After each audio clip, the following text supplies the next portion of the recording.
Саламатсыңарбы балдар? Биз силер менен азыр кыргыз тили сабагын өтөбүз. Силерге сабакты мен Элзат Абасан кызы өтөм.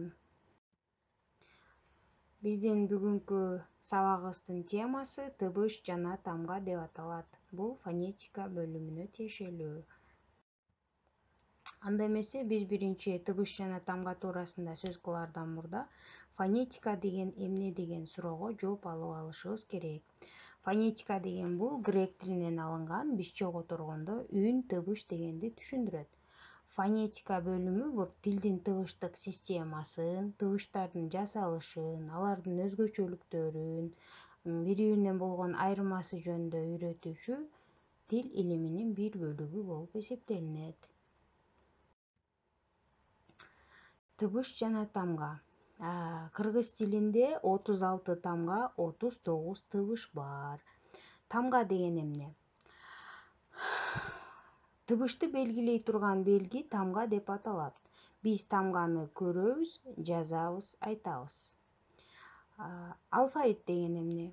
Бир тилдеги тамгалардын ирети менен жайгашылышы бул алфавит деп аталат.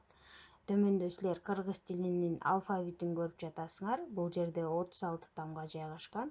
Муну сөзсүз түрдө жаттап алуусуңар кажет. Эми тыбыш деген эмне? Биз сүйлөгөндө угулган айрым үндөр тыбыш деп аталат. Тыбыштарды биз айтабыз жана угабыз. Демек, тамга башка, ал эми тыбыш таптакыр башка нерсе. Бирок бул экөөнүн ортосунда абдан тыгыз байланыш бар.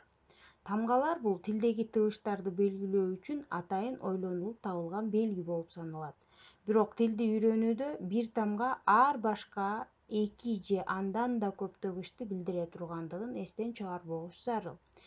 Кээде бир тыбышты жазуу үчүн 1, 2 же андан да көп тамга керек болушу мүмкүн. Эгерде кимде-ким муну билбей кала турган болсо, ал айтылган же жазылган сөздүн курамын туура ажырата албай калат.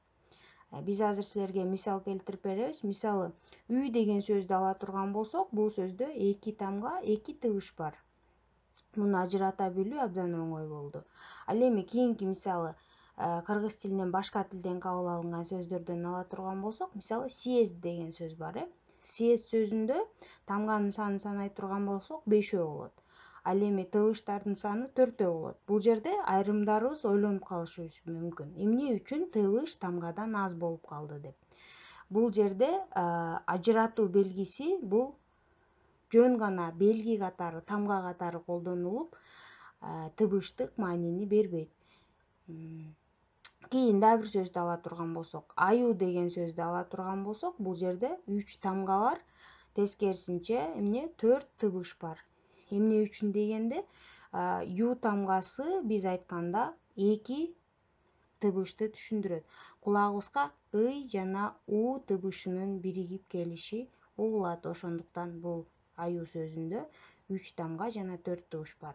Силер балдар ушул жерде сөздөрдү тыбыш жана тамгага ажыратууда абдан чоң кунт коюп, дыкат түшүнүп мамиле кылышыңар керек. Себеп дегенде баардык эле учурда мен жогоруда айтып кеткендей, бир тамга бир тыбышты же бир тыбыш бир тамганы билдирбейт экен. Кээде бир тамга 2 тыбышты, 3 тыбышты билдирип калышы мүмкүн экен. Кээде тескерисинче бир тамга тыбышты таптакыр билдирбей калышы мүмкүн экен. Ушуну абдан чоң эске алып коюшуңар керек. Азыр мына бул жерде сүрөттү көрүп, биз тыбыш менен тамганын айырмачылыгын айтабыз да. Мынакей бул жерде орусчасы жазылып турат. Звуки бул тыбыштар, Тыбыштарды биз кулагыбыз менен угабыз. Жана оозубуз менен айтабыз. Мисалы, мен а дей турган болсом, силер аны уктуңар. Жана аны оозуңар менен а деп айттыңар. Ал эми тамга, буквы. Тамганы биз көрөбүз жана жазабыз. Мисалы, жана айткан мен а тамганы доскага барып туруп мен жаза турган болсом, анда биз досканы карап туруп, ал а тамгасы экенин көрөбүз, туурабы? Жана ошону кайра көчүрүп, мисалы, а тамгасын дептерибизге жазабыз. Демек, тыбыш менен тамганын айырмасы, тыбышты биз угабыз жана айтабыз, ал эми тамганы болсо жазабыз жана көрөбүз. Эми мен силерге тапшырмаларды айтып кетейин. Эң башында биз деген алфавитти бердим, мен жаздырдым. Ошол кыргыз тилинин алфавитин 36 тамгадан турган. Биз ар бирибиз сөзсүз түрдө билишибиз керек жатка. Ошон үчүн алфавитти жаттап алгыла. Андан кийин биз кыска эрежелерди бердик. Фонетика деген эмне, тыбыш деген эмне, тамга деген эмне, алфавит деген эмне деген. Ошол эрежелердин баардыгын тең жаттап алышыңар керек. Андан тышкары ушул слайдта эмнелерди көрсөңөр, баардыгын дептериңерге конспект кылып түшүрөсүңөр. Андан тышкары мен бул жерде жазылган сөздөрдү, жазып берген сөздөрдү тыбыш жана тамгага ажыратасыңар. Бул жерде 10 сөз жазылган. Мамлекет, ашуулардан, бийиктик, циркуль, китепкана, коен, кой оюн, эгемендүү деген сөздөрдү тыбыш жана тамгага ажыратасыңар. Жогоруда мисалда көрсөтүлгөндөй. Мисалы, мамлекет деген сөздө канча тамга бар? 1, 2, 3, 4, 5, 6, 7, 8 тамга бар. Канча тыбыш бар? 8 тыбыш бар, Дал ушундай кылып башка сөздөрдү дагы тыбыш жана тамгага ажыратып дептериңерге жазасыңар. Ушуну менен биз силерге тыбыш жана тамга деген темага кыскача слайд менен түшүндүрмө берип өттүк. Балдар, баарыңарга мен ден соолук каалайм, оорубагыла. Ушул карантинден аман-эсен чыгып, кайрадан лицейге кайтып келгиле.